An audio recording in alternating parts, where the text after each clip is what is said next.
The 2015 NBA Draft, presented by State Farm, comes your way Thursday, June 25th at 7 Eastern from Barclays in Brooklyn on ESPN. And 30 years ago, Lady Luck shined on the New York Knicks.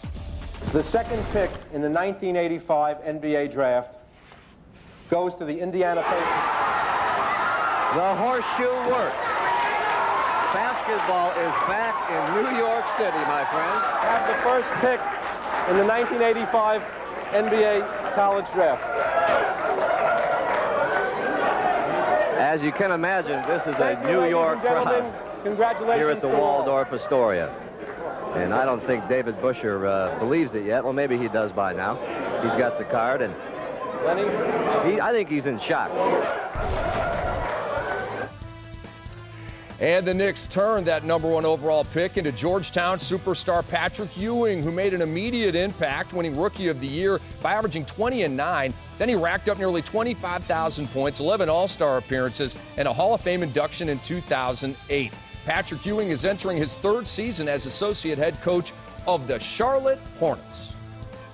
And he joins us now on the phone from Charlotte, North Carolina. Coach, take us back to that fateful draft night. #1 pick, you're going to the Big Apple, you're playing for the Knicks. What was going through your mind at that point in your life?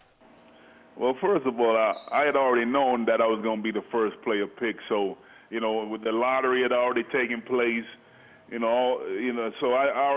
was already excited, and I was already happy. I just wanted for them to call my name, for me to go in the back, do my interviews, and then go on home. So all the build up, all the lead up was that all took place the night of the lottery. So, Patrick, what was your biggest adjustment going from college, where you just dominated at G-Town, to the pros?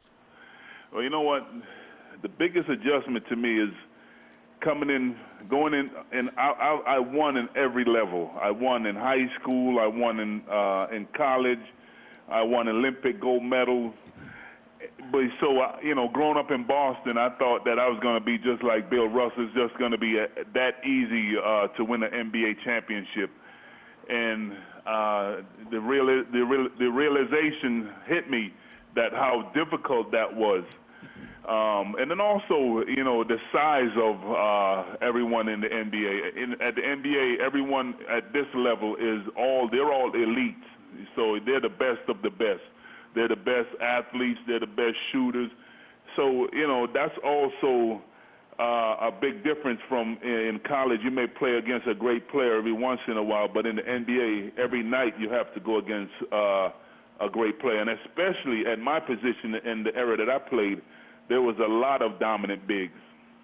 Well, you're talking about dominant bigs, Patrick. It seems like we're a far cry from that, the way that the game is played now. What do you think about how the center position has shifted over, say, the last 4 or 5 seasons in the league? And do you think that there is still a future for the big man in professional basketball? Yeah. Definitely. I mean, everyone now wants to play 1 out and 4, 1 in and 4 out. When we were in Orlando, I think we were one of the teams that first started it. We had Dwight Howard. We surrounded him with shooting, with great shooting. So we opened the floor up for him. So if you have a dominant big, naturally you're going to use him. But as a coach, you want to use, you're going to play to the strengths of your players. So Golden State, they have great perimeter players. Bogut is a fill-in. Even though early in his career he was a scoring big, now his job is to set screens and make passes because he has the ability to do that. But, I mean, at times they can post him if they want to. And, as teams would love to have the ability to be able to post a player. In this era, they post a lot more the guards than the centers. And also, then you also have guys who can, spread the floor.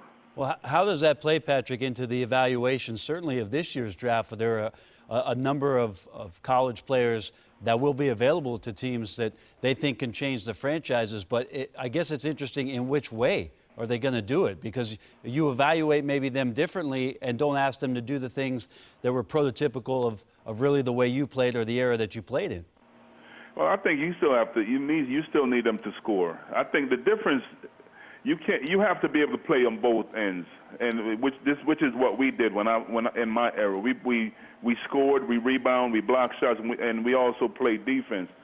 A lot of the guys in this era, they just either they score and don't play defense, or they play defense and can't score. Now, the two kids that I think is going to go 1 and 2 in the draft this year. The kid from Duke, he's an outstanding offensive player, but his downside, he doesn't play defense all the time, or he probably has the ability to do it, but he doesn't do it night in and night out. And the kid from Kentucky, he's a person. He's a type of player that he's not as good as Okafor on the offensive end, but he has an his all-around game is better. Hey, Coach, we can't thank you enough. It's always a pleasure to spend some time with you. Enjoy the finals. Enjoy your off season. We'll see you at the Summer League. Yes, you will. Make sure you give us a lot of attention when we're out there. No doubt about it. Thanks, big fella. Thank you.